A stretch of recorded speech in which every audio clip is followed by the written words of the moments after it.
কত ব্যথা কত ভাবে সয়েছ যে তুমি, তোমারই খুনে লাল তায়েফের ভূমি।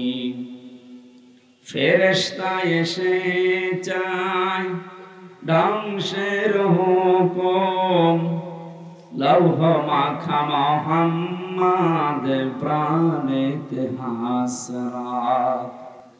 হে আল্লাহ ক্ষমা করো এ তায়েফবাসীর,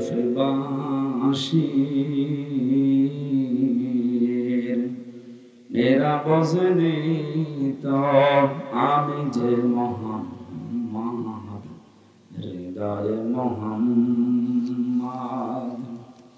আলহামদুলিল্লাহ। দিনাজপুর জেলার ফুলবাড়ি থানার অন্তর্গত রাঙ্গামাটি প্রাণ কোম্পানির গেট সংলগ্ন ময়দানে ধর্মপুর পুরাতন জামে মসজিদের উদ্যোগে স্বাধীন এবং পরাধীন এই শব্দটা দুনিয়ায় আমরা শুনেছি এবং বাস্তবে দেখেছি। এদেশে স্বাধীন ছিল মাত্র 100 জনের 14 জন মানুষ, আর আমরা প্রায় 84 জন মানুষ এদেশে বসবাস করা অবস্থায় পরাধীন ছিলাম। কথা বলেন না? এই পরাধীনতার শিকল থেকে মুক্ত করে আল্লাহ একটা স্বাধীন সার্বভৌম, বুক ফুলিয়ে কথা বলা যায়, মনের ভাব প্রকাশ করা যায়। খালাকাল ইনসান আল্লামাহুল বায়ান। আল্লাহ তাআলা বলেন আমি মানুষ বানিয়েছি আর একে কথা বলার যোগ্যতা আমি দিয়েছি। সুতরাং মানুষের এই কথা বলা যারা চেপে ধরেছিল কণ্ঠরোধ করে, আল্লাহ তাদেরকে সরিয়ে আমাদের যে মুক্ত জীবন উপহার দিলেন, বলেন আলহামদুলিল্লাহ। কত কঠিন অবস্থায় ছিলাম আমরা, যারা ভুক্তভোগী অবশ্যই তারা টের পাচ্ছি। এই কথা বলা যাবে না,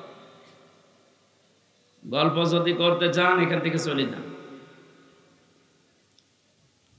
এটা এখন ইবাদত চলছে, যেইভাবে ইবাদত করা লাগে আপনি ওইভাবে করবেন।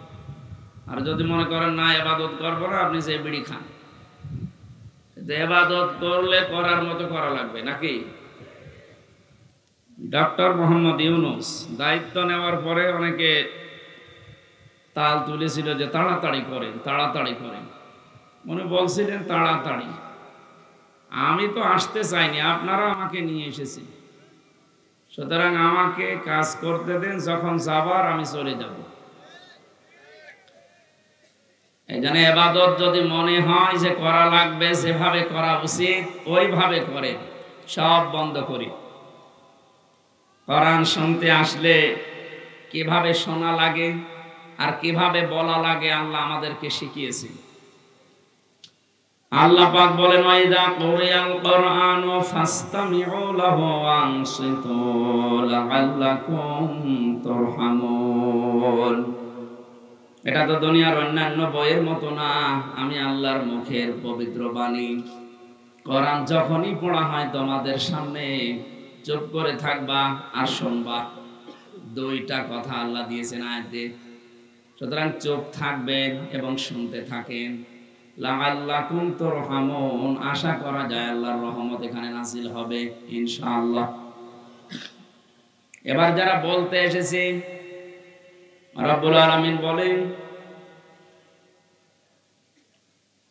কোরআন থেকে যখন কথা বলবা, আমি আল্লাহ যেভাবে শিখিয়েছি এই ধরনটার সামনে নিয়ে আসবা। আল্লাহ কিভাবে শিখিয়েছেন? কিতাবুন উনজিলা ইলাইকা ফালা ইয়াকুন ফি সাদরিকা হারাজুম মিনহু লিতুনযিরা বিহি ওয়া যিকরা লিল মুমিনিন। এই যে একটা কিতাব হে নবী আমি আপনাকে দিলাম, এটা দিয়ে যখন মানুষদেরকে সতর্ক করবেন, তখন আপনার মনের ভেতরে যেন কোনো ভয় কাজ না করে। আপনি নিজেই যদি ভয় পেয়ে যান যে না জানিয়ে কথা বললে আবার ওরা কি মনে করে, ওদের রাগ হয়ে যায় কিনা, তাহলে আপনি কোরআন প্রচার করতে পারবেন না। আপনি যখন প্রচার করবেন, আপনার মনের ভেতরে যেন কোনো ভয়, প্রথম শব্দটাই ভয়, দ্বিধা, দ্বন্দ্ব, সংশয়, সন্দেহ, 33টা শব্দ এখানে আছে। এলে একটাও যেন আপনার মনে না আসে, কারণ কোরআন এই পৃথিবীতে শুধু মুমিনদের জন্য উপদেশ। এখন যদি বলেন মুমিন বাদ দিয়ে যারা আছে তাদের জন্য না, ওদের জন্য কোরআন উপদেশ না। ওয়ালা ইয়াজিদু যালিমিনা ইল্লা খাসারা। কোরআনের আলোচনায় মুমিনদেরই কাজ হয়, আর জালেমদের দিন যত যায় ক্ষতি বৃদ্ধি হয়। এই জন্য 15.5 বছর যারা জুলুম করেছে ওরা কিন্তু কোরআনে কারিম থেকে সবচাইতে বেশি পালিয়েছে। কোরআনে কারিমের একটা অনুষ্ঠান যদি 10 জন মানুষ হয় সেখানেই বাধা দিয়েছে, আর কোরআনের বাইরে যত অনুষ্ঠান হাজার হাজার মানুষ হলো সেখানে কোনো অসুবিধা হয়নি। আপনি দেখতে পাননি ইসালে সাহাবের নামে, ওরস শরীফের নামে, ওরস মোবারকের নামে মানুষ কি কম হতো ওখানে? চট্টগ্রাম, ফেনী, কুমিল্লা ওই লাইনে আমি দেখেছি ওরস মোবারকে, ওরস শরীফে ন্যাংটা বাবার মাজারে লক্ষ লক্ষ মানুষ, কোনো বাধা নেই। ওরা নিজেরাও গাঁজা খায়, পুলিশ পাহারা দেয়। অথচ দিনাজপুরের এই জায়গাতে যদি 10 জন মানুষ এই 15.5 বছরে এক জায়গায় হয়ে কোরআনের আলোচনা করেছে, শুনেছে, সেখানেই বাধা। কেন বলেন তো? কারণ কোরআনের দ্বারা জালেমদের কোনো উপকার নেই, ওদের শুধু ক্ষতি বৃদ্ধি হয়। জালেমের পক্ষে কোনো কথা আল্লাহ কোরআনে দেয়নি, যত কথা দিয়েছে সব জালেমের বিপক্ষে। এই জন্য এতদিন পর্যন্ত জালেমরা সবচেয়ে বেশি বাধা দেওয়ার চেষ্টা চালিয়েছে এই পৃথিবীতে কোরআনে কারিমের প্রসারকে আর অবস্থানকে। যেখানে কোরআন একটু দাঁড়ানোর চেষ্টা চালিয়েছে সেখানে উল্টাপাল্টা ধারণা করে নষ্ট করে দিয়েছে। যাক্কির ফাইন্না যিকরা তানফাউল মুমিনিন, আপনি আলোচনা করবেন কোরআন দিয়ে, কেননা মুমিনদের এটা উপকার হবে। যদি ঈমান থাকে আপনি দেখবেন আজকের পরে আপনার অবস্থান পাল্টিয়ে গেছে। আর যদি পরিবর্তন না হয় বুঝবেন আপনার ভেতরে ঈমানের সমস্যা আছে। আমরা দেখি বাচ্চা জন্মগ্রহণ করার পরে ডাক্তারের কাছে নিয়ে ডাক্তার আগেই ওজন দেয়। 1 বছর বয়সে ওজন দিয়েছে, 5 বছর পরে আপনি আবার নিয়ে গেলেন, আবার ওজন দেবে। কথা বলেন এখন। 1 বছর বয়সে যে ওজন ছিল 5 বছর বয়সে একই ওজন, এটা কি সুস্থ না অসুস্থ? আপনি এতদিন পর্যন্ত কি শুনেছেন আমি জানি না, আজকে যেটা শুনবেন এটা একেবারে নতুন বিষয় কোরআনে কারিমের। এটা শোনার পরে আগামীকাল থেকে যদি আপনার আচার ব্যবহার চরিত্র অ্যাক্টিভিটিস এগুলো পাল্টিয়ে না যায়, বুঝবেন আপনি সুস্থ না অসুস্থ। আশা করছি আপনার পরিবর্তন আসবে। এবার আসেন আল্লাহর ধরন সামনে নিয়ে দেখি আল্লাহ কি বোঝাতে চাইলেন আমাদের। হারাজুন শব্দটার অর্থ বলছি। হে নবী, আপনি যখন কোরআন দিয়ে মানুষদেরকে ব্যাখ্যা করে, বিশ্লেষণ করে, তাফসীর করে শোনাবেন, তখন আপনার সামনে এমন মানুষ বসা থাকবে ওরা কোরআনের কথাগুলো না বোঝার কারণে মন খারাপ করবে। এরকম মানুষ দেশে নেই? আল্লাহ যেটা বোঝাতে চায় ওইটা ওইভাবে বোঝে না, উল্টা দিকে নিয়ে যায়। মনে করে মনে হয় আমারে আল্লাহ দেখে দেখে বলছে। খলনায়ক মাহফিলে যে বাড়িতে খাবার খেতে গেলাম, এই লোকটা আমারে আসার সময় বলছিল, হুজুর এখানে রাজনৈতিক দলের লোকজন আছে, অনেক কাজ করে, স্বামী স্ত্রীর ভেতরে গন্ডগোল কেন হয় এগুলো আমাদের বলেন যেন গন্ডগোল না হয়। ঠিক আছে, সূরা নিসার 34 আর 35 নম্বর আয়াতের ব্যাখ্যা করলাম যে এই কারণে গন্ডগোল হয়, এটা মিটাতে হলে এই পদ্ধতি আছে। ভালোভাবে শুনেছি। শেষ করে যখন খাবার খেতে গেছি দেখি গোমরা হয়ে বসে আছে, কথা বলছে না। কি কথা বলেন কেন? আপনাকে না, আমার বলছে হুজুর আমার বর সাথে আমার গন্ডগোল হয়েছে, আপনাকে কে বলে দিয়েছে বলেন? কে বলে দেবে? না, আপনি যা যা বললেন এইটাই আজকে আমার হয়েছে। অবশ্যই আপনাকে মনে হয় কেউ গোপনে বলি দিয়েছে। হ্যাঁ, আমাকে একজন বলেছে, তা দুনিয়ার কেউ না, কে বলে তো? আল্লাহ পাক ১৫০০ বছর আগে আমাকে বলেছেন যে এইভাবে স্বামী স্ত্রীর গন্ডগোল বাঁধে, আর এইটা মিটাতে এই পদ্ধতিগুলো নেওয়া লাগে। আপনার যে দিনের বেলা এই হয়েছে, আমি জানবো আপনার থেকে না, আল্লাহ আমাকে জানিয়ে দিয়েছে। আপনার যদি মনে হয় যে যা বলছে সব তো আমার সাথে মিলে যাচ্ছে, মনে হয় খোকন সাহেব হুজুরের কানে কানে সব বলে দিয়েছে। এজন্য আপনি না বোঝার কারণে হয়তো আপনার মন খারাপ হতে পারে, হেনবে আপনি এদিকে তাকাবেন না।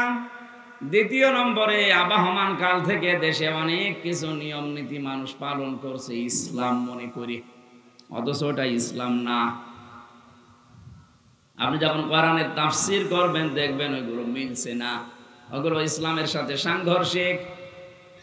যে মানুষ এতদিন পর্যন্ত ইসলাম মনে করে ওটা পালন করে আসছে আদর নিয়ে, মহব্বত নিয়ে, বড় আবেগ নিয়ে, তখন আপনাকে ওরা দেখতে পারবে না, উল্টা পাল্টা ধারণা করবে। এটা বাংলাদেশে আছে। এটা যখন শুরু হয়ে গেছে দেখছেন না, যে মাজারের ব্যবসা, কথা বলে না কেন? এটা যে একটা নিছক ব্যবসা মাজারের, আর সাধারণ মানুষ পর্যন্ত বুঝে ফেলেছে। কোরআনে কারীম এবং হাদিস বারবার আমাদেরকে সতর্ক করছে, লা তাত্তাখিযুল কুবুর মাসাজিদা, কবরকে সেজদার জায়গা বানিও না। এদেশে এখন ৪৮,০০০-এর উপরে মাজার, অধিকাংশ গুলো এখন আমরা দেখতে পাচ্ছি কবর সেজদার জায়গা হয়ে গেছে।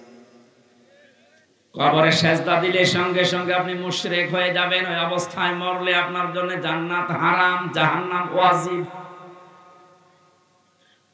ইন্নাহু মান ইউশরিক বিল্লাহি ফাকাদ হারামাল্লাহু আলাইহিল জান্নাহ ওয়া মাআওয়াহুন নার ওয়া মা লিয-যালিমিনা মিন আনসার। সূরা নিসার ভেতরে আল্লাহ জানিয়েছেন, অবশ্যই যারা আল্লাহর সাথে শিরিক করে তাদের জন্য আমি জান্নাত হারাম ঘোষণা দিলাম। তাদের স্থান একটা আছে, তার নাম জাহান্নাম। আর জালেমদের জন্য হে নবী আপনি কোনো সাহায্যকারী পাবেন না। এই যে ওয়া লিয-যালিমিনা, শুধু জালেম না, এই এদিকে তাকান, ওয়া লিয-যালিমিনা বহুবচন দিয়েছেন। আনসার, কোন সাহায্যকারী আপনি জালেমদের জন্য দেখতে পাবেন না। এটার বাস্তব প্রমাণ আজ বাংলাদেশ। আপনি দেখেন না, দরবেশ এ লোকটা এত বড় জালেম, জনগণের ৩৬,০০০ কোটি টাকা, যেটা আর একটা পদ্মা সেতু হয়ে টাকা আরো বেশি থাকতো। এ জালেমের অবস্থা কি এখন? যদিও অনেকে টাকা পয়সা খেয়ে এখনো তার রিমান্ডে আদর করছে না, যে অফিসার গুলো তাকে আদর করছেন, অফিসার গুলো পাল্টিয়ে দেওয়া দরকার। কারণ এগুলো ওই জালেমদেরই দোসর। ১৬২৮টা চেয়ার আছে এই দেশে এখন। যতগুলো চেয়ার ছিল ছাত্র সংস্কার, যারা ছাত্র আন্দোলন করেছে ওদের দ্বিতীয় দফা এইটা ছিল যে আমরা সংস্কার চাই। যেহেতু সংস্কার আরম্ভ হয়ে গেছে, ১০০ জনের প্রায় ৬৫ থেকে ৭০টা চেয়ার মুক্ত হয়ে গেছে জালেম থেকে। বাকি আর কয়েকটা আছে, যারা আহ্বানে আছেন, যারা দায়িত্বে আছেন, আমরা জোর দাবি জানাচ্ছি এই ৩০-৩৫টা চেয়ারও ক্লিয়ার করে। কোন জালেমকে আমরা চেয়ারে দেখতে চাই না। আলেমদেরকে রিমান্ডে নিয়ে ওরা টাঙিয়ে রাখতো উপরে। আরে এত বড় শয়তান, ইসলামের গোড়া কেটে দিয়েছে আনিসুল হক। জানেন কি করেছে?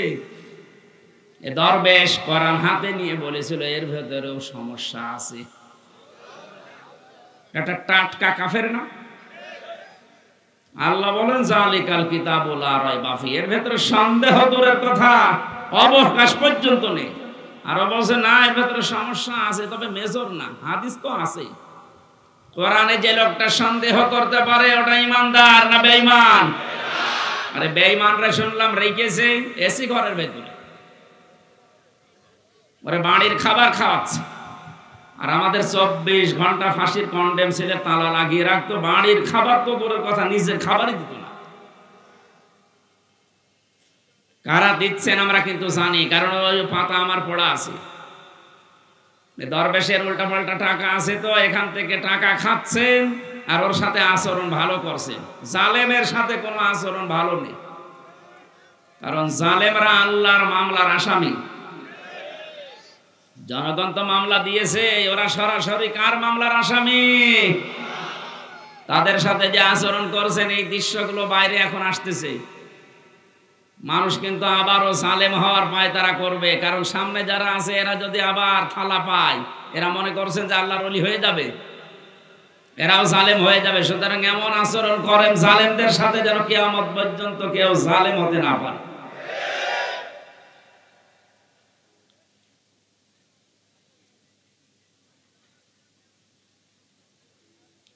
জালেমদের জন্য কোন সাহায্যকারী দুনিয়া আখিরাতে নেই, এ ঘোষণাকার আল্লাহর। এই ঘোষণা ভাইলাট করে, এই ঘোষণাকে ওভারটেক করে, ওভারকাম করে যারা জালেমদেরকে সাহায্য করছেন, এখনো আপনি থামেন নাই তো আপনিও কিন্তু টার্গেটে পড়বেন।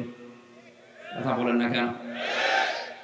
আমি ইঙ্গিত দিলাম, কথা হয়তো আপনি বুঝেছেন না, বোঝার ভান করে বসে থাকবেন না। আল্লাহ বলেন আমালিজ জালিমিনা মিন আনসার, কোন জালেমের সাহায্যকারী কেউ হবে না।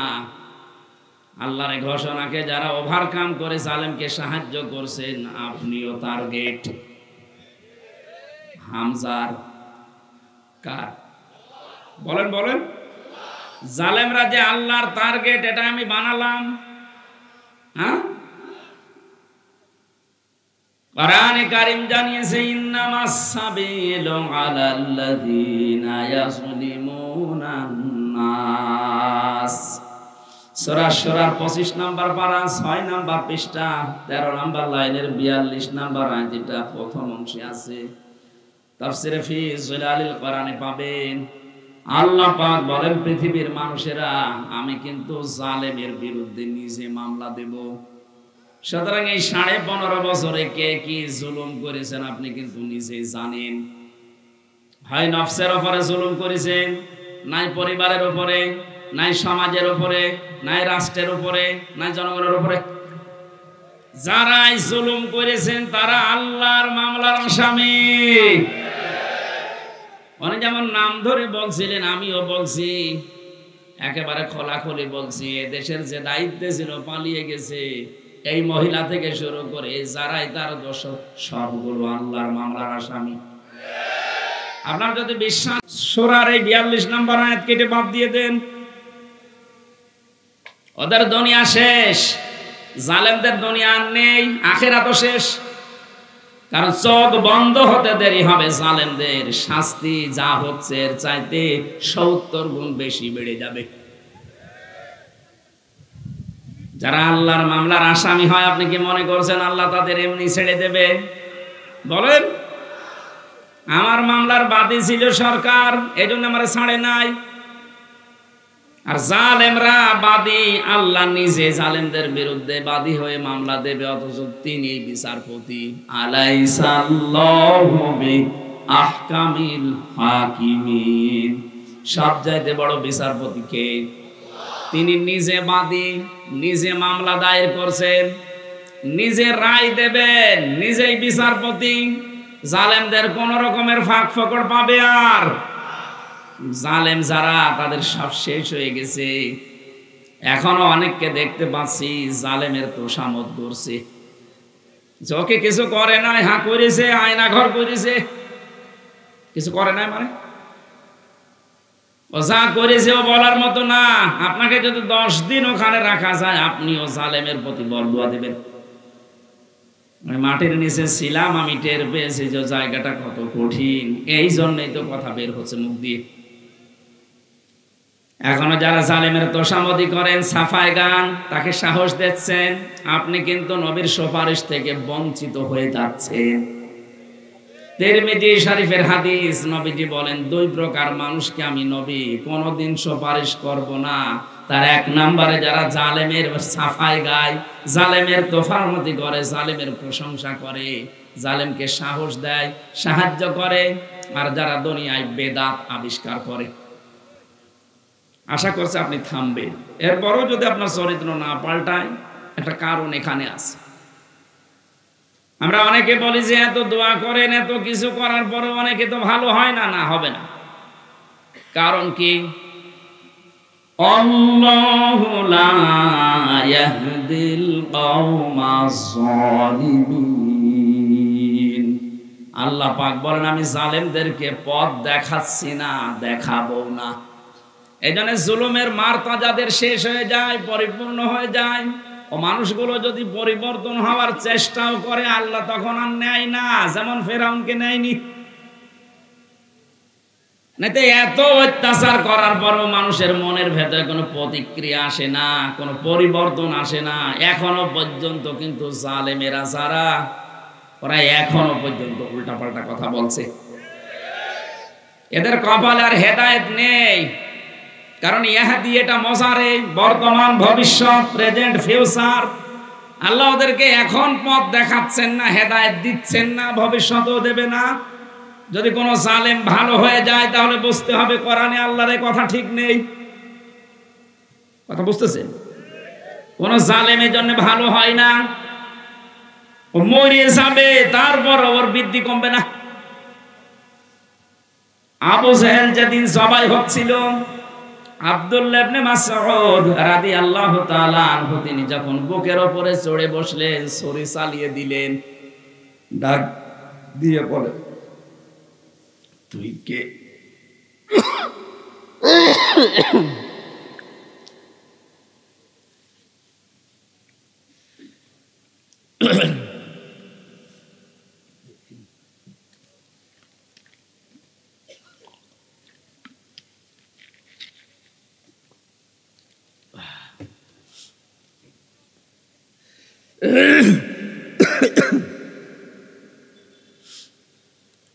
আমার বুকের উপরে তুই কে? হযরত ইবনে মাসউদ বললেন, আমি ইবনে মাসউদ। কি করিস এখন? বলে, তোকে জবাই করব। জবাই যদি করো, তো আমার গলাটা একটু বড় করে কাটো, মানুষ যেন দেখে বুঝতে পারে যে এটা নেতার মাথা। শয়তান দেখেছি, মরে যাচ্ছে, গলা আলাদা হয়ে যাচ্ছে, তারপরও বৃদ্ধি কমছে না। কি অপমান হয়ে গেল, এরপরও বৃদ্ধি কমেছে। ষড়যন্ত্র চালিয়ে যাচ্ছে। গত বর্ষদিন ওনার ছেলে একটা স্ট্যাটাস দিয়েছে, দেশের মানুষ আমার মাকে কুকুরের মতো তাড়িয়ে দিয়েছে। একটা কথা, দেশের মানুষ আমার মাকে কুকুরের মতো তাড়িয়ে দিয়েছে। এর চাই তার কি অপমান হবেন? এরপরও যদি আপনার বৃদ্ধি না কমে, ষড়যন্ত্র না কমে, বুঝতে হবে ফেরাউনকে আল্লাহ যা করেছিল আপনাকেও তাই করবে। কারণ জুলমের মাত্রা যখন পার হয়ে যায়, তখন আল্লাহ ওর দায়িত্ব ছেড়ে দেয় না, তোর কপালের হেদায়েত নেই। যদিও ফেরাউন শেষে বলেছিল আন্নাহু লা ইলাহা ইল্লাল্লাহ, বলতে পারে নাই। যারা আলেম বসে আছেন তাদেরকে বলছে, ফেরাউন যখন খাবি খাচ্ছিল, একবার নিচে একবার উপরে, ওই সময় কিন্তু বলেছিল আন্নাহু লা ইলাহা ইল্লাল্লাহ, বলতে পারে নাই।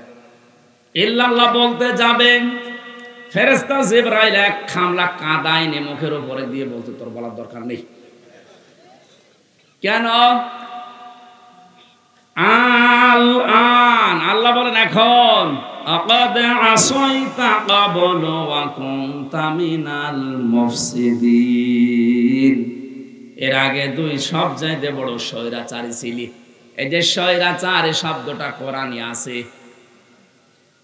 মুফসিদিন শব্দের শাব্দিক অর্থ স্বৈরাচার, ফ্যাসাদ সৃষ্টিকারী, বিশৃঙ্খলা তৈরি করে ফায়দা লোটে যে তাকে মুফসিদিন বলা হয়। মুফসিদ,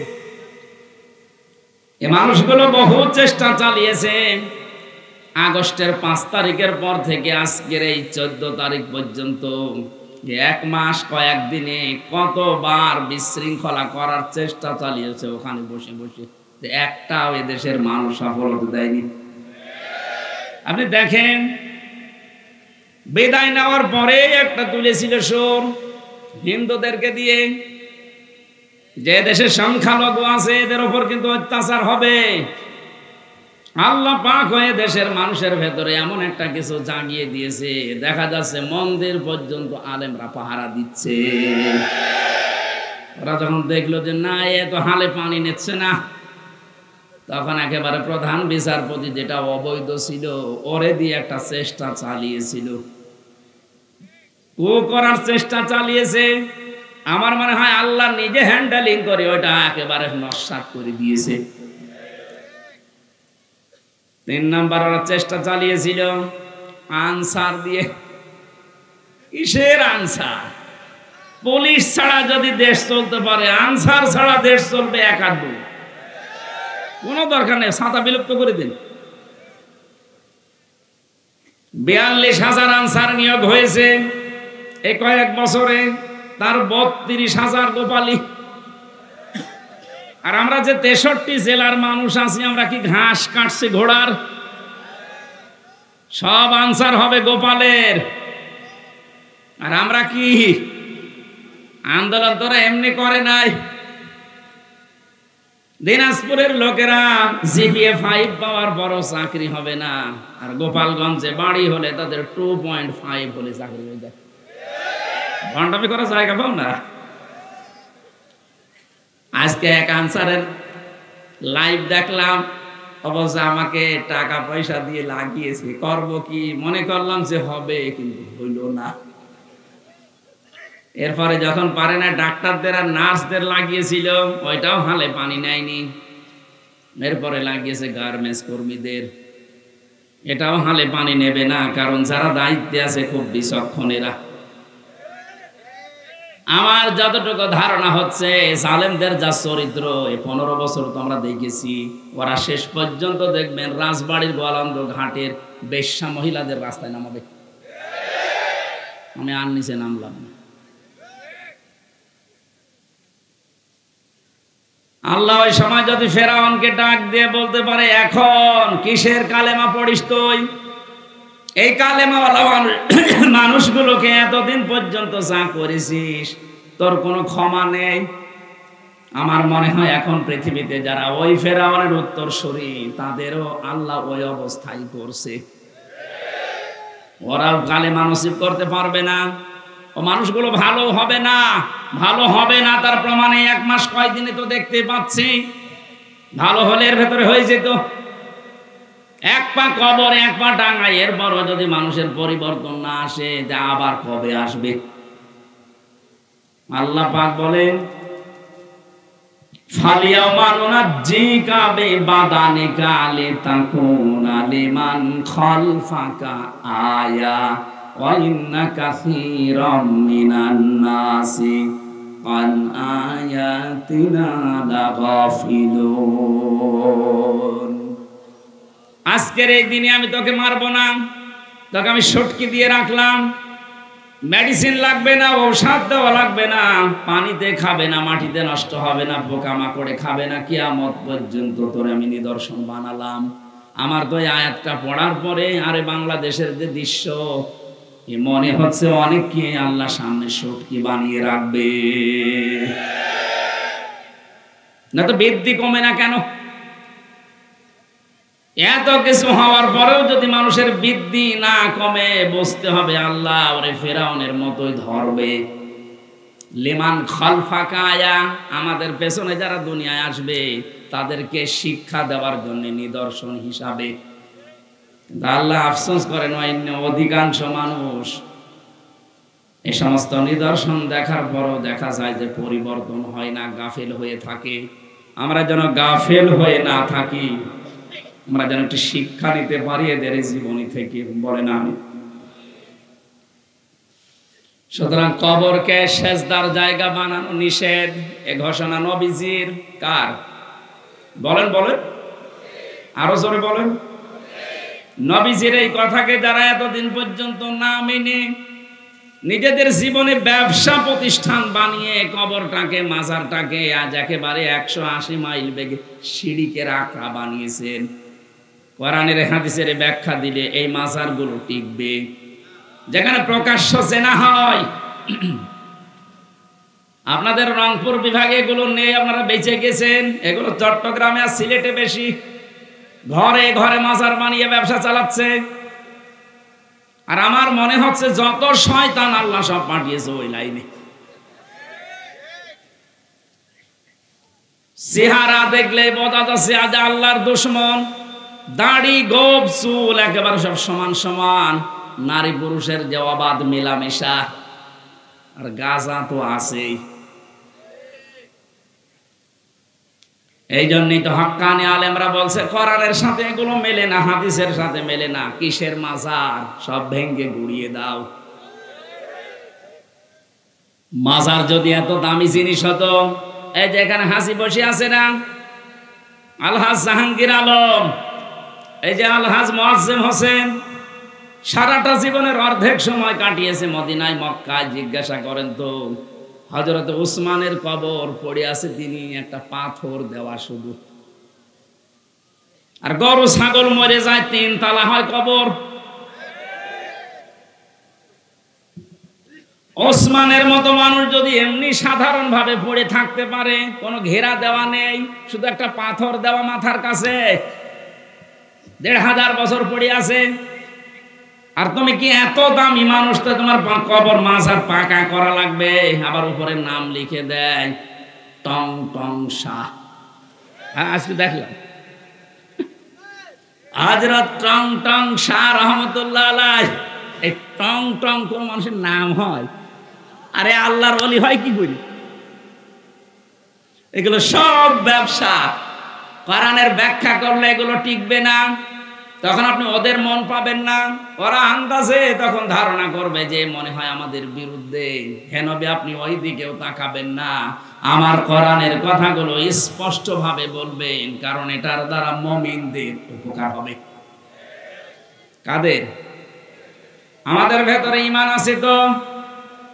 বলেন ইনশাআল্লাহ, বলেন ইনশাআল্লাহ।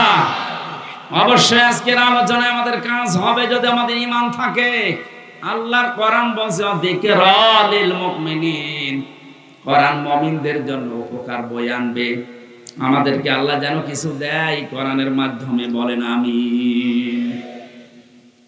যেহেতু এটা রবিউল আউয়াল মাসের 10 তারিখ, আজকে বিশ্ব নবীর জন্মের মাস। এটা যদিও 12 রবিউল আউয়াল প্রসিদ্ধ এটা, কিন্তু এর আগে 9 তারিখও হতে পারে, 10 তারিখ, 11 তারিখ, যে কোনো দিন হতে পারে। বিশ্ব নবীর জন্ম নিয়ে যারা আজ একেবারে তাল মাতাল করে ফেলছে, আমি বললাম না যে রংপুর বিভাগের মানুষেরা বেঁচে গেছে, এগুলো চট্টগ্রামে যান এখন, ঈদে মিলাদুন নবী নাম দিয়ে কি যে আরম্ভ করেছে এরা। আমি কয়েক মিনিটের ভেতরে এই সঠিকটা তুলে ধরছি।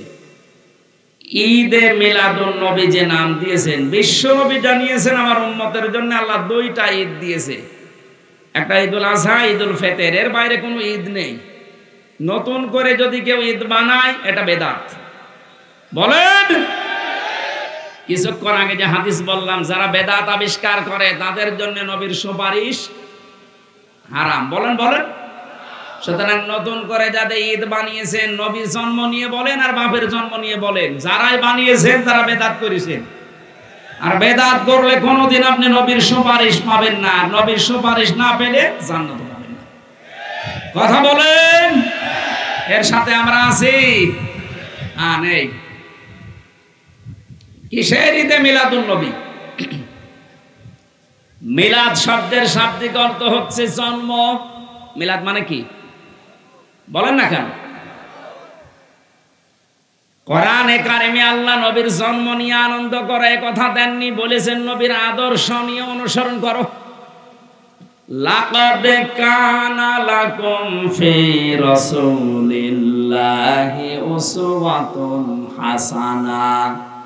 রব্বুল আলামিন বলেন, তোমাদের জন্য মহত্তম আদর্শ লুকিয়ে রেখেছি আমি রাসূলুল্লাহর জীবনে, রাসূলুল্লাহর জন্মে। এ কথা আছে কোরআনে। ফি রাসূলিল্লাহি, রাসূলুল্লাহ। আল্লাহর রাসূলের ভেতরে উসওয়াতুন হাসানা, উত্তম আদর্শ। তাহলে আল্লাহ এখানে বিলাদুন না দিয়ে উসওয়াতুন হাসানা দিলেন কেন? এবার আমার প্রশ্ন, এই আপনি শুনতেছেন? না না, আপনার মন পাচ্ছেন, এদিকে তাকান। যদিও নবীজি ঘোষণা হয়েছিলেন সেই জন্মের সময়, পৃথিবী তৈরি হওয়ার আগেই আমাদের নবী, কিন্তু ঘোষণাটা হয়েছে 40 বছর বয়সে। আমরা এখানে পাগলও যদি হয় আমরা বলবো 40 বছরের আগে পুরা আরব জাহানে মুহাম্মাদুর রাসূলুল্লাহ, কেউ মুহাম্মাদুর রাসূলুল্লাহ বলতো না, বলতো আব্দুল্লাহ, মুহাম্মদ ইবনে আব্দুল্লাহ। এটা ঠিক আছে না? যদি প্রশ্ন থাকে বলেন। ওনাকে কি 1 থেকে 40 বছর পর্যন্ত পুরা আরব জাহানে কেউ রাসূলুল্লাহ বলে ডাক দিয়েছে? বলেন, কি বলতো? মুহাম্মদ ইবনে আব্দুল্লাহ অথবা আস-সাদিক, আল আমিন, এই নামগুলো দিত। এখন উনি রাসূলুল্লাহ হয়েছেন 40 বছর বয়সে, যখন নবুয়ত পেয়েছেন কোরআনের দ্বারা। কোরআন পাওয়ার পরেই উনি যখন আসলেন তখন হয়ে গেলেন মুহাম্মদ ইবনে আব্দুল্লাহ থেকে মুহাম্মাদুর রাসূলুল্লাহ। এবার মূল কথা বলছে, আল্লাহ পাক কেন ফি রাসূলিল্লাহি উসওয়াতুন হাসানা দিয়েছেন? তোমাদের জন্য মহত্তম আদর্শ আমি আল্লাহ লুকিয়ে রেখেছি রাসূলুল্লাহর জীবনে। মুহাম্মদ ইবনে আব্দুল্লাহর জীবনে আল্লাহ যদি বলতেন তাহলে ফি রাসূলিল্লাহ শব্দটা দিতেন না। বাস্তবতা হচ্ছে এই 1 থেকে 40 বছর পর্যন্ত এই যে মুহাম্মদ ইবনে আব্দুল্লাহর নাম বললাম, আস-সাদিক, আল আমিন, উনি বিশ্বাসী ছিলেন, আমানতদার ছিলেন। ভালো ভালো কাজ যে করেননি তা না, বহু ভালো কাজে আঞ্জাম দিয়েছিলেন। হেলফুল ফজল গঠনের মাধ্যমে শান্তির সঙ্গ বানিয়েছিলেন 17 বছর বয়সে। সেখান থেকে 40, এই 23টা বছরে পুরা আরব জাহান তিনি চষে বেরিয়ে সঙ্গের মাধ্যমে যে শান্তি কিভাবে কায়েম করা যায়, কিন্তু কাঙ্ক্ষিত মানের শান্তি তিনি দাঁড় করাতে পারেননি। এটা ঠিক আছে? আমি আন্দাজে বলছি না, সিরাত ইবনে হিশামে আছে 23টা বছর চেষ্টা চালিয়ে কিছুই করতে পারেননি। হ্যাঁ, ভালো ভালো কিছু কাজের আঞ্জাম দিয়েছিলেন। কেউ বিপদে পড়লে এগিয়ে যেতেন, কেউ অসুস্থ হলে তাকে সেবা করতেন, কারো ঘর বাড়ি না থাকলে টাকা পয়সা কালেকশন করে ওই সঙ্গের মাধ্যমে তৈরি করে দিতেন। কিন্তু ফল কাঙ্ক্ষিত মানের দিতে পারেননি। এই একটাই মানুষ 40 থেকে 63, এই 23 বছরে তিনি কোরআন হাতে থাকার কারণে এত পরিবর্তন করেছিলেন। তখন নিজেই বলতেছেন খায়রুল কুরুনি করনি, আমার যুগ শ্রেষ্ঠ যুগ। দিনাজপুরবাসী, বিবেক যদি আপনার থাকে আপনি মিলাবেন।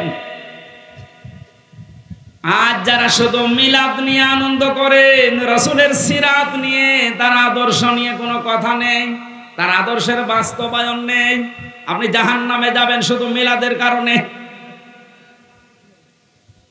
আমি হাসির জন্যে, কান্নার জন্যে বলি নাই, চিন্তার জন্য বলছি।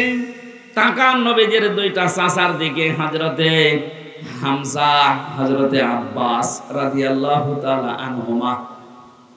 এই 2 জন চাচা শুধু নবীর জন্মে খুশি ছিলেন না, জন্মের সময় তারা খুশি, কারণ এতিম ভাইয়ের ছেলে, ভাই নেই অথচ তার ছেলে দুনিয়ায় আসতেছে, এই জন্য তারা 2 জনেই খুশি ছিল। পরবর্তীতে শুধু জন্মে মিলাদে খুশি না, তারা নবীর আদর্শ পেয়ে এত বেশি খুশি হয়েছিলেন, হযরতে হামজা নিজের জীবন দিয়েছেন রাসূলুল্লাহর আদর্শের কারণে। কথা বলেন না কেন? নবীজির আদর্শ মানতে গিয়ে 70 টুকরা হয়েছেন, তারপরও নবীর আদর্শ ছাড়েননি। এটা শোনেননি কোনোদিন? হযরতে আব্বাস রাদিয়াল্লাহু তাআলা আনহু তিনি নিজে জানিয়েছেন, মানসা কত আমাল ঈমান, তুমি যদি ঈমানের স্বাদ পেতে চাও, মান রাদিয়া বিল্লাহি রাব্বা, যে ব্যক্তি আল্লাহকে রব পেয়ে খুশি হয়ে গেছে, আবিল ইসলামি দীনা, ইসলামকে জীবন ব্যবস্থা পেয়ে যারা খুশি, নবী মুহাম্মদুর রাসূলুল্লাহ সাল্লাল্লাহু আলাইহি ওয়াসাল্লাম নাবিয়্যাও ওয়া রাসূলা, মুহাম্মদুর রাসূলুল্লাহকে যারা নবী এবং রাসূল পেয়ে খুশি, এই তিনটা গুণ যে অর্জন করবে সে ব্যক্তি ঈমানের স্বাদ পাবে। তিনি যদি না পান তাহলে হাদিস তিনি বলতেন। বলেন, তার মানে বোঝা গেল তিনি শুধু মুহাম্মদ ইবনে আব্দুল্লাহকে পেয়ে খুশি না, শুধুমাত্র ভাতিজার জন্মে তিনি খুশি ছিলেন না, তাকে নাবিয়্যা ওয়া রাসূলা, নবী এবং রাসূল পেয়েও খুশি ছিলেন। এই জন্য এই দুইজন চাচাই জান্নাতি। এক কথা বলেন না কেন? সিস্টেম অপর পৃষ্ঠায় দেখুন, আরো দুইজন চাচার কথা আমরা জানি। একজন আবু তালেব আর একজন আবু লাহাব, এইটাও আপন চাচা। এই দুইজন চাচা শুধু নবীর জন্মে খুশি ছিল, মিলাদে খুশি ছিল, কিন্তু নবীর আদর্শ পেয়ে তারা খুশি না। নবী যখনই তাদের আদর্শের কথা বলেছেন তখনই তারা পাথর মেরেছে। কথা বলেন না কেন? আবু লাহাব পাথর মেরেছিল না? আর এক চাচাকে বলেছিল, ইয়া আম্মি আবি তালিব কুল লা ইলাহা ইল্লাল্লাহ হাজ্জুল লাকা ইনদাল্লাহি ইয়াউমাল কিয়ামাহ। হে চাচা, শুধু আমার কানের কাছে মুখটা নিয়ে বলেন যে লা ইলাহা ইল্লাল্লাহ, মুহাম্মদুর রাসূলুল্লাহ বলা লাগবে না, শুধু আল্লাহর ঘোষণাটা একটু দেন। আমি নবী সাক্ষী দিচ্ছি কিয়ামতে আল্লাহর কাছে ঝগড়া করে আপনাকে আমি জান্নাতে পৌঁছিয়ে দেব। কিন্তু লোকটা বলেছিল, ভাতিজা মুহাম্মদ, তোমাকে আমি ভালোবাসি, কিন্তু তোমার এই আদর্শ আমি মানতে পারলাম না, তোমার এই কালেমা মুহাম্মদুর রাসূলুল্লাহ আমি বলতে পারবো না। তাহলে মানুষ আমাকে কাপুরুষ বলবে, ভীরু বলবে, একটা বদনাম দেবে আমার নামে। দিনাজপুরবাসী এখন আপনার বিবেকের তালা খোলে না? যে দুইটা আপন চাচা, এরা মিলাদ পেয়ে, নবীর জন্ম পেয়ে আনন্দ করেছে, নিজের বাদি পর্যন্ত আজাদ করে দিয়েছে। আবু তালেব এত বেশি আনন্দিত নবীজিকে পেয়ে, নিজের বুকে নিয়ে, মাথায় নিয়ে, পিঠে নিয়ে সব জায়গায় আনন্দ করত। আর রাহিকুল মাখতুম পড়তে গিয়ে দেখলাম এই আবু তালেব নামে এই লোকটাকে আল্লাহ কিয়ামতের দিন পায়ের নিচে দুইটা আগুনের ফিতা লাগিয়ে দেবে, ওর মাথার মগজ পর্যন্ত টকবক করে ফুটবে। প্রশ্ন আসতে পারে, শরীরের অন্য জায়গায় জাহান্নামের আগুন লাগবে না কেন? হ্যাঁ, হাদিসটা যদিও দুর্বল, সনদটা আমি শিক্ষার জন্য বলছি। এই লোকটা জন্মের পর থেকে এত বেশি আনন্দ, এত বেশি খুশি হয়েছিল। নবীজি তো আগেই হারিয়েছেন বাবাকে, 6 বছর বয়সে মাকে, 8 বছর বয়সে যখন দাদাকে হারিয়ে ফেললেন, দাদা তখন এই যে আবু তালেব নামে চাচাকে বলেছিল, এই যে আমার এতিম নাতি, এর বাবা নেই, মা নেই, তোর কাছে রেখে গেলাম, কোনদিন যেন কষ্ট দিবি না। এই জন্য আবু তালেব নিজের সন্তান আলীর চাইতেও মুহাম্মদুর রাসূলুল্লাহকে বেশি আদর করত। আবু তালেবের পুরা জীবনই আমি পড়ে দেখেছি, কোনদিনও নিজের সন্তান আলীকে নিজের বুকের মাঝে নিয়ে ঘুমায়নি, কিন্তু বিশ্ব নবীকে কাছে কোলে নিয়ে মানুষ করেছে। কখনো বুকে নিয়েছে, কখনো পিঠে নিয়েছে, কখনো মাথায় নিয়েছে, কখনো চুমা দিয়েছে। যতগুলো জায়গা নবীর শরীরের সাথে ওর টাচ হয়েছে, ওই জায়গাগুলো আল্লাহ জাহান্নামের জন্য হারাম বানিয়ে দিয়েছে। কিন্তু যেখানে নবীজির শরীর লাগে নাই, পায়, কোনদিন যেহেতু পায়ের কাছে রাখে নাই, এই জন্য ওই জায়গায় আল্লাহ আগুন লাগিয়ে দেবে। ঘটনা শুধু সিরাত ইবনে হিশাম রাহিকুল মাখতুম শুধু শোনা না, এখানে শিক্ষা কি? এত বেশি মিলাদে যে লোকটা খুশি, তার পায়ের নিচে যদি আগুন লাগতে পারে, যে লোকটা এত বেশি খুশি মিলাদে নিজের বাদি পর্যন্ত আজাদ করে দিয়েছে আবু লাহাব, যে 2 আঙ্গুল দিয়ে ভাবে করেছিল, এই 2 আঙ্গুল কিয়ামত পর্যন্ত শুধু মুখের ভেতর দিয়ে চুষতে থাকবে, আনন্দ পাবে, শান্তি পাবে, সুখ পাবে। আল্লাহ নষ্ট করে দেয়নি, নবীর জন্য যা করেছে, কিন্তু জাহান্নামে যাবে, কারণ শুধু মিলাদে খুশি, আদর্শে খুশি না। আমার কথা বুঝেছেন? সুতরাং রবিউল আউয়াল মাসে শুধু যারা মিলাদ পড়ে শুধু জিলাপি আর খেচুড়ি খেয়ে শেষ করে দিচ্ছেন, নবীর আদর্শকে জমিনে বাস্তবায়ন করার জন্য কোনো উদ্যোগ আপনার নেই, আপনিও আবু লাহাবের মতো, আবু তালেবের মতো জাহান্নামে যাবেন। আশা করছি আপনি ফিরে আসবেন। শুধুমাত্র আমরা স্বীকৃতি দিচ্ছি তা নয়, যে কোরআনে কারীম থেকে বলছি। আল্লাহ রাব্বুল আলামিন বলেন, وَإِذْ أَخَذَ اللَّهُ مِيثَاقَ الَّذِينَ وإذ أخذ الله ميثاق النبيين لما آتيتكم من كتاب وحكمة ثم جاءكم رسول مصدق لما معكم لتؤمنن به ولا تنصرنه قال أأقررتم وأخذتم على ذلكم إصري قالوا أقررنا قال فاشهدوا وأنا معكم من الشاهدين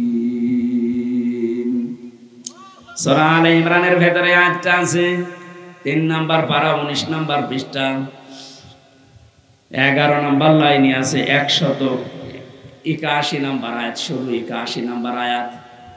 আয়াতের ভেতরে নবীরা পর্যন্ত বিশ্ব নবীর স্বীকৃতি দিয়েছিল, তারা আদর্শের স্বীকৃতি। আজ অনেক উম্মত দাবি করার পরেও শুধু জন্ম নিয়ে আপনি আনন্দে দিন কাটিয়ে চলে যাচ্ছেন, কারণ জন্মদিন পালন করলে খাওয়া পাওয়া যায়। আমি তো এই দেশে যতগুলো ইবাদত দেখতে পাই বানানো সব খাওয়া ভিত্তিক। এই যে জন্মদিনের খাওয়া, মৃত্যুদিনের খাওয়া, সবে বরাতে খাওয়া, কথা বলছেন কেন, সবে কদরেও খাওয়া, দুই ঈদে খাওয়া, খাওয়া ছাড়া কোন ইবাদত আমি পাচ্ছি না। অথচ নবীজির আদর্শ যারা মেনেছেন 40 থেকে 63 এই 23 বছর তাদের খাওয়া ছিল। তাকান হযরতে তালহার দিকে, কি খেয়েছিলেন তিনি? 80টা তীর। কি নবীর আদর্শ মানতে গিয়ে তার শরীরকে বাঁচাতে তিনি 80টা তীর খেয়েছেন। আরো জিলাপি নিয়ে আর খেজুরি নিয়ে মজায় আছে। এজন্য আমাদের উচিত হচ্ছে এগুলো বন্ধ করা। রবিউল আউয়াল মাসেও যদি আপনি পরিবর্তন আনতে না পারেন, আপনি আজকে থেকে সিদ্ধান্ত নেবেন শুধু জন্মে আমরা আনন্দ করব না, আমরা আনন্দ করতে চাই নবীর আদর্শ বাস্তবায়নের মাধ্যমে। সূরা আলে ইমরানের 137 38 দুইটা আয়াত তেলাওয়াত করেছি। বর্তমান প্রেক্ষাপট সামনে নিয়ে বাস্তবতার সাথে আমরা মিলাবো। তাফসীরুল কোরআন মাহফিল লিখেছেন এই কারণে, জবান খুলে পড়েন আউযু বিল্লাহি মিনাশ শাইতানির রাজিম বিসমিল্লাহির রহমানির রহিম قد خلت من قبلكم سنن فسيروا في الأرض فانظروا كيف كان عاقبة المكذبين। সূরা আলে ইমরান, এটা ইমরানের বংশধর সম্পর্কে নামকরণ করা হয়েছে। এর শানে নজুল আছে, ঐতিহাসিক প্রেক্ষাপট আছে, এবার বাস্তব শেখা। এগুলো বলতে গিয়ে আপনারা জানেন যে প্রত্যেক মাহফিলে মানুষ এগুলো বলে। এজন্য আমরা সরাসরি তাফসিরে যাচ্ছি। কদ খালাত মিন ক্বাবলিকুম সুনান, আল্লাহ তাআলা বলেন অবশ্যই তোমার পূর্বে আমি বহু জাতিকে তাদের জীবন আচরণের কারণে ধ্বংস করে দিয়েছি। ফাসিরু ফিল আরদ, হে নবী আপনি জমিনে পরিভ্রমণ করেন, জমিনে সফর করেন, ফানজুরু আর নজর করে দেখেন কাইফা কানা আকিবাতুল মুকাদ্দিবিন, মিথ্যাবাদী যারা সত্যকে সত্য জানার পরও মানে নাই, এই মিথ্যাবাদীদের সাথে আমি আল্লাহ কি আচরণ করেছি এটা একটু দুনিয়া ঘুরে ঘুরে দেখেন। এই যে আদ জাতি, সামুদ জাতি, বিভিন্ন জাতির নাম আমরা কোরআনে কারিমে সূরা শুআরার ভেতরে আল্লাহ ধারাবাহিক ভাবে আমাদেরকে শুনিয়েছেন। এটা কি খেলা করার জন্য না কিছু নেওয়ার জন্য? যেটা নেওয়ার জন্য দিয়েছেন হযরত হুদ আলাইহিস সালামের জীবনী থেকে আমি আজকে কিছু কথা শুনতে চাই। হযরত হুদ আলাইহিস সালামের জামানায় আল্লাহ যে গজবগুলো পাঠিয়েছিলেন, এই যে কদ খালাত মিন ক্বাবলিকুম সুনানুম, আপনার আগে আমি বহু জাতিকে তাদের জীবন চরিত্রের কারণে, হযরত হুদ নবীর যে জাতি ছিল এ জাতির ভেতরে 4টা অপরাধ প্রবণতা বেশি ছিল। এক নাম্বারে তারা দ্বীনের প্রচারক যারা ওই জামানায় ছিল তাদেরকে ওরা কষ্ট দিতে এবং মিথ্যা প্রতিপন্ন করত। এবার আসেন তো 1500 বছর পরে যে কোরআনে কারিমের এই আয়াতটা, এতদিন হাজার হাজার লক্ষ লক্ষ মানুষের আয়াতের তাফসীর করেছে, মানুষ শুনেছে। আজ বাংলাদেশের সাথে আয়াতটা মিলান। আজও যারা আসমানি কিতাবের প্রচারক, যারা কোরআনে কারিমের প্রচার করে, তাদেরকেও দেখেন কষ্ট দেওয়া হয় বেশি এবং তাদেরকে মিথ্যা প্রতিপন্ন করা যায় কি করে, সেই কায়দা কৌশল চলছে বেশি। যে আলেমদের কার টার্গেট নিয়েছিল জালেমরা, আপনি কোন আলেমকে যদি মেরে ফেলতেন হয়েছে তো শেষ, কিন্তু জালেমদের টার্গেট দেখেছেন ওদের কর্মপদ্ধতি। কোন আলেমকে এই দেশে মেরে ফেলার আগে, নিঃশেষ করার আগে এমন এমন দোষ তার উপরে চাপিয়ে দিয়েছে, পরবর্তী প্রজন্ম যেন আলেমকে ঘৃণা করে। এই কথা বলে না কেন? আপনি মাওলানা সাইদিকে মেরে ফেলতে পারতেন সেই প্রথম নিয়েই, কিন্তু ধরার পরে তো মারে না, এমন এমন দোষ তার উপরে দিয়েছে। সে নাকি ধর্ষক ছিল, মানুষের বাড়ি ঘরে আগুন লাগিয়েছে, মানবতা বিরোধী অপরাধ করেছে, এমন এমন দোষ তার উপরে চাপিয়েছে। সাক্ষী তো একটাও ধপে টেকে নাই, হিন্দু সাক্ষী পর্যন্ত পালিয়ে গেছে যে আমি দেব না। এখন প্রমাণ হচ্ছে যে না, উনি কোনো দোষে দোষী ছিলেন না, ওনার নাম ওইটা ছিল না, ওনার সার্টিফিকেট এখনো পর্যন্ত ইন্টারনেটে আছে, আপনি দেখতে পারেন। ওখানে লেখা আছে দেলাওয়ার হোসাইন সাইদি। আর যার নামকরণ করে ওনাকে ফাঁসি দেওয়া হয় তার নাম দেল্লু শিকদার, পাড়ের হাট, পিরোজপুরে বাড়ি। নামের পরিবর্তন মিলছে না, লোকটাও মিলছে না, অথচ তাকে এই দোষে দোষী করে তামাম দুনিয়ার মানুষের সামনে দেখিয়ে, শুধু দেখিয়ে যদি শেষ করে দিত হয়ে যেত। পৃথিবীর মানুষকে বোঝাচ্ছে যে বড় হুজুর বলে যাকে মানো তার চরিত্র দেখো এরকম। আমাকে রিমান্ডে আমার মনে হয় 10 দিনে অন্তত 9 দিন এটা আমাকে শুনিয়েছিল। এই যে লোকটা এখন ধরা খেয়ে আয়না ঘরের দায়িত্বে ছিল, কি জানো কামরুল হাসান নাকি নাম, জিয়াউল হাসান। এই লোকটা ইসরায়েল থেকে উন্নত মেশিন নিয়ে এসে বাংলাদেশের গুরুত্বপূর্ণ যারা তাদের ফোনে আড়ি পেতে গোপন কথাগুলো শুনতো, ওখান থেকে ভয়েস উল্টা পাল্টা করে লাগিয়ে দিত। আমাকে যদি কালার করতে চায় আমাকেও লাগিয়ে দেবে একটা মেয়ে লোকের সাথে, খোকন সাহেবকে যদি কালার করতে চায় একটা মেয়ে লোকের সাথে লাগিয়ে দেবে। বহু মানুষের রেকর্ড আমাকে ওই দিন শুনিয়েছে। আমি বললাম এই 10 দিনের 9 দিন আমাকে রিমান্ডে যে অফিসার গুলো ছিল, কোরআনের পাখি নন্দিত মুফাসসির শহীদ আল্লামা দেলাওয়ার হোসাইন সাইদি রাহমাতুল্লাহ আলাইহি, তার কণ্ঠের সাথে অপর দিকে আর একটা যুবতী মেয়ের কণ্ঠ মিলিয়েছে, এমন এমন বিশ্রী কথা লাগিয়েছে যেটা শয়তানও বিশ্বাস করবে না। ওগুলো আমারে শোনাতো আর বলতো দেখেন আপনার হুজুর কি করছে। ওনাকে যেন আমার মনে ঘৃণা তৈরি করতে পারে, এজন্য প্রতিদিন রেকর্ড আমাকে শোনাতো। দেখেন যেটা এখানে বলা সম্ভব হচ্ছে না, এত নিকৃষ্ট কথা ওই মহিলা ওনাকে বলছে আর উনিও বলছে। আমার তো মনে হয় দুনিয়া উল্টিয়ে গেলে উনি ওই মহিলাকে কথা বলতে পারে না। স্বামী স্ত্রীর ভেতরে এত নেকেট কথা হয় না, এত খারাপ কথাগুলো ওরা রেকর্ড করতো, মানে কণ্ঠের সাথে মিলিয়ে। মাওলানা মামুনুল হক তার নিজের বৈধ জায়েজ স্ত্রী নিয়ে হোটেলে গেছে, সেখান থেকে ফেরার পথে বড় স্ত্রীকে উনি না জানিয়ে বিয়ে করেছিলেন। এটা নাকি অপরাধ? ইসলামের দৃষ্টিতে তো অপরাধ না। বড় বউকে জানিয়ে বিয়ে করা লাগবে, এটা আল্লাহর নির্দেশ না, এটা বাংলাদেশের আইন। উনি এ দেশের আইন মানে নাকি তো আল্লাহর আইন তুমি নিছে। নিজের জীবনকে যৌবনকে কলঙ্কিত না করে পবিত্র রাস্তায় থাকার জন্য উনি এটা করেছিলেন। কারণ ওনার সাথে আমি 3টা বছর এক জায়গায় ছিলাম।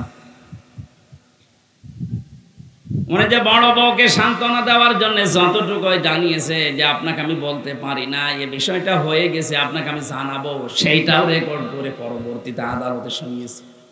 দুনিয়ার মানুষের কাছে ভাইরাল করে দেখিয়েছে, দেখো সাইকুল হাদিসের ছেলে, সাইকুল হাদিসের চরিত্র কি? যা যা করেছিলেন আল্লাহ আপনাকে এমন নাকেট করে দিয়েছে। যারা দায়িত্বে ছিল ওই যে টিভির হাউ আঙ্কেল, হাউ আঙ্কেল নাকি নাম, হাউ আঙ্কেল, এই লোকটা যে এত নিচে নামতে পারে। এই যে ছোট হুজুরের কাছে আমি ছিলাম 2 মাস, আমার পাশে আমার রুমে ছিল। আমার বলছে, হামজা ভাই আমার এরা 12:30টার সময় হাতির ছিলে নিয়ে গেল, আমার পোড়া উলঙ্গ করেছে, এক টুকরা কাপড় আমার শরীরে রাখে নাই। এমনি আমি ছোট মানুষ, বয়স আছে আমার তো 27 বছর, ওই সময় এখন 30। আমার শরীরে কিচ্ছু রাখে নাই, আন্ডার প্যান্ট ছিল ওইটাও খুলেছে। শুধু খোলে নাই, আমার হাতে একটা সিগারেট ধরিয়ে দিয়েছে। রাস্তা 2 কোণ থেকে ব্লক করে দিয়ে একটা কোন জায়গা থেকে যেন অর্ধ উলঙ্গ মেয়ে লোক নিয়ে এসে আমার পাশে দাঁড় করিয়েছে। 4-5 জন এসআই মিলে ছবি তুলছে। একজন আর একজনকে বলছে সকালে এটা ছেড়ে দেব, মানুষ জানবে যে হুজুর কত খারাপ। আচ্ছা, আমার দর দর করে চোখ দিয়ে পানি পড়ছিল। আমি এক এসআইকে ডাক দিয়ে বললাম, ভাই আপনারা যা করছেন এটা কি হারুন স্যার জানে? জানে না মানে উনি তো করাচ্ছে। সে তো অসহায় লাগছিল নিজের কাছে, যে দুনিয়ায় মনে হয় আমার আর কেউ নেই, যে তো মজলুমের দোয়া কবুল হয়ে যায়। মন থেকে বললাম, রব্বুল আলামিন যা যা করছে তুমি সব দেখতে পাচ্ছ আরশ থেকে। আমি এই অবস্থায় মজলুম হয়ে বরদোয়া দিলাম, হারুন যদি এটা করিয়ে থাকে আমার সাথে যা করেছে, আল্লাহ তুমি তাকে তার চাইতেও বেশি করে দেখিও। আল্লাহ ওরা দেখায়নি, ওর যে 3 ইঞ্চি, সারা দেশের মানুষ এখন জানে যে 3 ইঞ্চি, মহিলারা পর্যন্ত।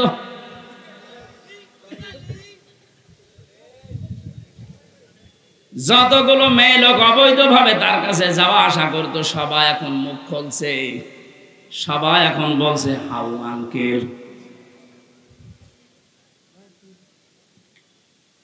আলেমদেরকে আপনারা দোষ দেবেন, মেরে ফেলতে পারতেন ধরে, কিন্তু তারা এমন এমন দোষ লাগিয়ে জাতির সামনে কালার করছে। এদের উদ্দেশ্য আছে যে এই প্রজন্ম হয়তো কিছু করছে না, পরবর্তী প্রজন্ম দুনিয়ায় যারা আসবে তারা বুঝবে যে মামুনুল হক কত খারাপ, মাওলানা সাইদি কত খারাপ, রফিকুল ইসলাম মাদানি কত খারাপ। এগুলো ওরা দেখাতে চাইছিল, আল্লাহ পুরা উল্টিয়ে দিয়েছে।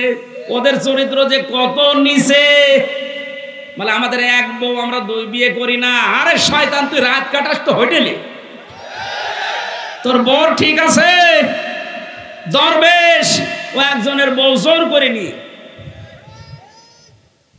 নিজেদের চরিত্র শয়তানের চাইতেও খারাপ। আর ওরা আলেমদেরকে জেনার তহমত দিয়ে উল্টাপাল্টা ধারণা জাতির ভেতরে দিয়েছে। আমি এই যে কোরআন সামনে নিয়ে বলছি, মাওলানা মামুনুল হককে উল্টাপাল্টা ধারণা করলে আপনার ইমানের ক্ষতি হয়ে যাবে। আপনার চাইতে তার ভেতরে আল্লাহর ভয় কম নেই। সে কোন বাবার সন্তান আপনি দেখেননি? আপনার মতো গরু ছাগল তারে জন্ম দিয়েছে। পৃথিবীর ইতিহাসে সাইকুল হাদিস যারে তারে দেওয়া হয় না।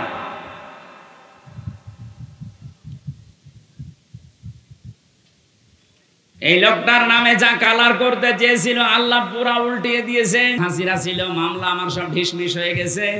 আমি আদালত থেকে বের হওয়ার সময় দেখছি আল্লাহর এক ফেরেশতারে নিয়ে যাচ্ছে হাজী সেলিম। এই যে কত বড় শয়তান, বুড়ো হয়ে গেছে তাও মেয়ে লোকের নেশা কমে নাই।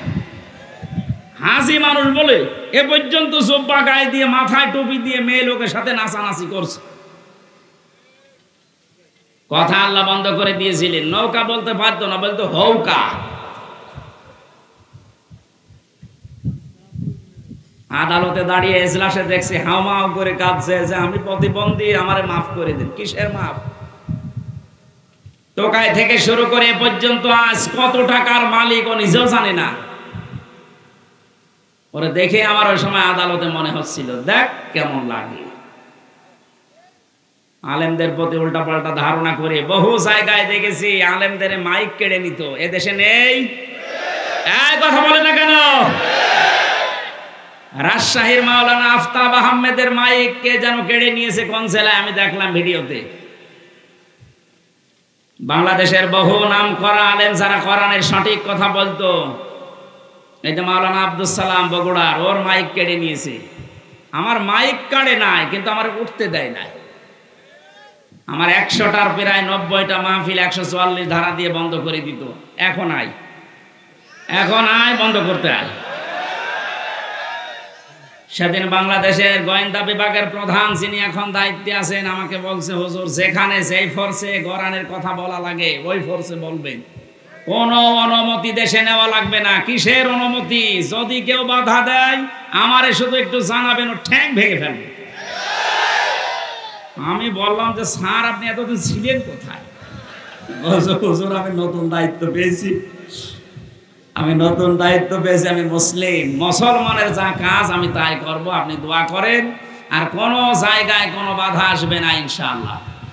সুতরাং এই 8-9 বছর তো আমি এই ময়দানে ছিলাম, তার ভেতরে 3 বছর ভেতরে ছেলে, বাকি যে 7-8 বছর প্রচার করেছিলাম যত বাধা পেয়েছি।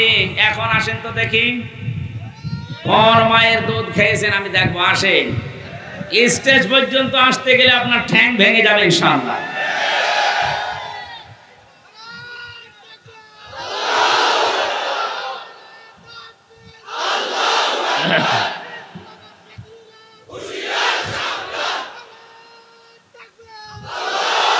দিনাজপুরবাসী এজন্য যে মানুষগুলোকে আল্লাহ ধ্বংস করেছিলেন হুদ নবীর জামানায় 4টা কারণের। প্রথম কারণ, তারা আসমানি কিতাবের প্রচারকদের কষ্ট দিত আর মিথ্যাবাদী বলতো। এটা যেহেতু শুরু হয়ে গিয়েছিল বাংলাদেশে, অনেককে হয়তো এরকম সরাসরি মিথ্যাবাদী বলে নাই, কিন্তু কথা শোনার পরে মিথ্যা মনে করে চলে যেত। আল্লাহ জানে তুলে ধরছেন আমাদের সামনে, ফানসুরু কাইফা কানা আকিবাতুল মুকাদ্দিবিন। কোরআনের কথাগুলো শোনার পরে যারা মিথ্যা প্রতিপন্ন করে তাদের পরিণতি আমি কি করেছি আপনি দুনিয়া ঘুরে ঘুরে দেখেন। হাদা বায়ানুল লিন্নাস, এই যে বর্ণনা এর ভেতরে আল্লাহ দিয়েছেন, এটা মানুষের জন্য। কার জন্য বলেন? কোন মরা মানুষের কথা এখানে আল্লাহ দেয়নি। আল্লাহ বলেন লিন্নাস, জীবিত মানুষদের জন্য আমি কোরআনে বর্ণনা দিলাম। এর ভেতরে 2টা জিনিস আমি দিয়েছি। অহুদান 1 নম্বরে পথ নির্দেশিকা, ও মাউইযাতুন 2 নম্বরে উপদেশ। কাদের জন্য এটা? লিল মুত্তাকিন, যারা সতর্ক জীবন যাপন করে, যারা তাকওয়া অবলম্বন করে। দিনাজপুরবাসী, এ কোরআনে আল্লাহ বক্তব্য দিয়েছেন, বর্ণনা দিয়েছেন সবার জন্য না, জীবিত মানুষদের জন্য। আমরা মরা না জিন্দা? বাংলাদেশে কোথায় নিয়ে গিয়েছিল দেখেছেন? কোরআন আপনি পড়বেন, শোনাবেন, অসুবিধা নেই। জীবিত মানুষদের শোনাতে পারবেন না, মরে গেছে বা শোনান। যে মানুষকে মরে গেলে কোরআন পড়া লাগবে কোন জায়গায় আছে? বলেন। এগুলো সব ওরা বানিয়েছে। জীবিত মানুষদের জন্য আল্লাহ বক্তব্য দিয়েছেন, বর্ণনা দিলেন, আর আমরা তৈরি করে দিয়েছিলাম না। জীবিত মানুষ শুনলে এরা সব আমাদের চেয়ারের কথা, জুলুমের কথা চিনি ফেলবে, ওরা মরা মানুষকে শোনা। এই জন্য হাফেজি মাদ্রাসা, নুরানি মাদ্রাসা, কওমি মাদ্রাসা, আলিয়া মাদ্রাসা থেকে 8 জন 10 জন 20 জন হাফেজ এনে বলতো আমার বাবা মারা গেছে, পড়। যেই লোকটা কোরআনের তাফসীর মাহফিলে বাধা দেয়, ওই লোকটার বাবা মারা গেলে আমারে ডাক দিয়ে বলতো, হুজুর একটু কোরআন পড়ে দেন। তোর বাপ তো মরে গেছে, এখন কোরআন পড়ে করবো কি? জীবিত থাকতে পড়লে কাজ হতো। কথা বলেন না কেন? কারণ আল্লাহ বক্তব্য দিয়েছেন যে মরা মানুষের জন্য না জীবিত। বলেন। আপনি পুরাটা উল্টিয়ে ফেলেছিলেন। 2টা জিনিস যেহেতু আল্লাহ এর ভেতরে দিচ্ছেন, আমরা এই 2টা জিনিস আজকে থেকে নিতে চাই। অহুদান, পথ নির্দেশিকা। কোন বাবার কথা আমরা মানি না, কোন স্বামীর কথা মানি না, কোন পীরের কথা মানি না। আমরা মানতে চাই কোরআনের দেখানো পথের কথা। কোরআন যেহেতু জানিয়েছে আমান হাকামা বিহি আদালা, আল্লাহ পাক বলেন আমার এই কোরআন আমি নাজিল করেছি মানুষের ভেতরে ন্যায় বিচার কায়েম করার জন্য। আয়াতের ব্যাখ্যায় নবীজি বলেন আমান হাকামা বিহি আদালা, যারা কোরআন দিয়ে বিচার ফায়সালা করবে তারা ন্যায় বিচার করতে পারবে। সুতরাং এই দেশে 53 বছরে ন্যায় বিচার হয়নি, কারণ কোরআন ছিল না। কথা বলেন না কেন? একেবারে সোজা সাপটা কথা, কোরআন ছিল না, এই জন্য যেই চালিয়েছে ন্যায় বিচারের পরিবর্তে অবিচার হয়েছে বেশি। হয় দলীয়করণ করেছে, নাই ব্যক্তিগতকরণ করেছে, নাই গোষ্ঠীগতকরণ করেছে, নাই নিজের সাথে মিলিয়েছে। কোরআন ছিল না, এই জন্য আমরা শুধু মুখে বলি পেয়েছি যে ন্যায় বিচার কায়েম করছি, অথচ সব চলেছে অবিচার। এখনো বাংলাদেশে 1,10,000 মানুষ জেল খাটতেছে সারা দেশে। আপনি হিসাব করে দেখবেন প্রায় 100 জনের 70 জন কিচ্ছু জানে না, আন্দাজে পড়ে আছে। যারা মিথ্যা মামলা দিয়েছেন, আমাকে যেমন দিয়েছিলেন, আমি আহ্বান জানাবো, আমার মামলা যেহেতু খারিজ হয়ে গেছে, মামলা আদালত থেকে প্রমাণ হয়েছে যে আমি নির্দোষ, আমার কোনো দোষ নেই, এক কথা বলে না কেন? তাহলে আমার মতো যারা এরকম মিথ্যা মামলায় পড়ে আছে, মামলার আয়ু থেকে শুরু করে একেবারে উপর পর্যন্ত যারা এর সাথে জড়িত, প্রত্যেকের এখন আমি 3 বছর করে জেল চাই। তাও যেমন তেমন জেল না, ফাঁসির কন্টেম ছেলে রাখা লাগবে ওদের, কারণ আমার তো প্রমাণ হয়েছে আমি নির্দোষ, এর সাথে আমার কোনো সম্পর্ক নেই। এক কথা বলে না কেন? এই শয়তানদের চরিত্র আমি বললাম না, বেশ্যাদেরকেও রাস্তায় নামাতে পারে। এর বাস্তব সিঙ্গাপুরে আমার নামে নালিশ দিয়েছে যে ওনার নামে মামলা আছে দেশে, উনি এই দেশে এসে কথা বললো, মানে এখন তো প্রমাণ হয়েছে যে আমার মামলা পুরাটাই বানোয়াট, হিংসা করে দিয়েছিল, পুরাটা খারিজ করে দিয়েছে। আমি যে নির্দোষ নিরপরাধ, আদালত থেকে প্রমাণ হয়নি। যারা নালিশ পার্টি নালিশ দিয়েছিলেন ওই দেশের পররাষ্ট্র মন্ত্রণালয়, এখন আপনি কি জবাব দেবেন বলেন? আপনি তো এখন ধরা খাবেন। এটা ডাবিং করে সবগুলো ওই দেশে অলরেডি পাঠানো হয়ে গেছে। যারা নালিশ দিয়েছিলেন মনে করেছে যে পালিয়ে থাকবো ওই দেশে, এখন তো তাও থাকতে পারবে না, নিজের পায়ে এখন নিজে কোড়ার মালিক। আর আমি চাই আমার এই মামলার আয়ু মিজান, কাজী মিজান, ওর বাড়ি হচ্ছে এই মাদারীপুরে ট্যাকের হাট। এই লোকটা থেকে শুরু করে একেবারে উপর পর্যন্ত যার নির্দেশ ছাড়া জামিন হয়নি, যেহেতু আমার আদালত দিয়েছে যে আমি নির্দোষ, যারা এর সাথে জড়িত প্রত্যেকের শাস্তি আমি চাচ্ছি। শুধু আমার না, যত মানুষ এভাবে নিরপরাধ আছে, মিথ্যা মামলা দিয়েছেন টাকা পয়সা খাওয়ার জন্যে আর উপরে ওঠার জন্যে। সন্তান জেনাকে 8-10টা আলেমকে যদি মিথ্যা মামলা দিয়ে গ্রেফতার করা যায়, তাহলে তার পদ উন্নতি হয়। কোথায় নিয়ে গিয়েছিল দেশটা দেখেছেন?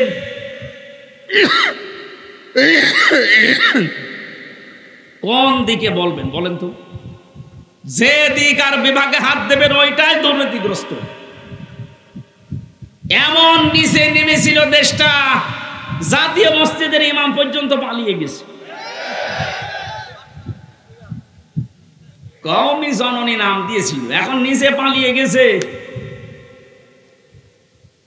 জেলখানার ভেতরে যারা কওমি মাদ্রাসার আসল কওমি সন্তান, যারা মাওলানা মামুনুল হক, মাওলানা শাখাওয়াত হোসেন রাজি, মাওলানা জুনায়েদ আল হাবিব, এই যে মাওলানা খালিদ সাইফুল্লাহ আইয়ুবী, এরা সব আমার সাথে ছিল।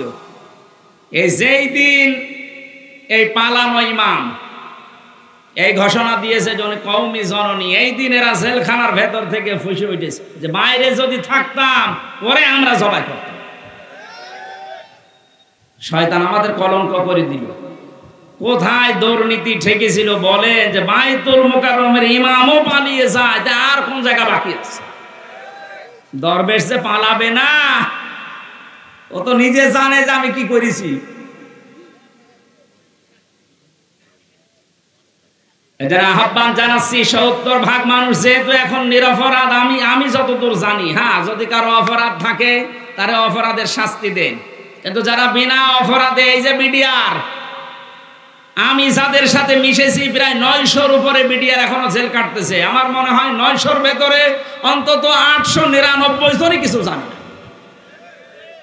এই পঞ্চগড়ের, ঠাকুরগাঁও, দিনাজপুরের বহু বিডিআর আমার সাথে ছিল। ও স্যার 1 মাস 1.5 মাস পরে আমি রিটায়ার্ড হয়ে যাব, আমি কিচ্ছু জানি না।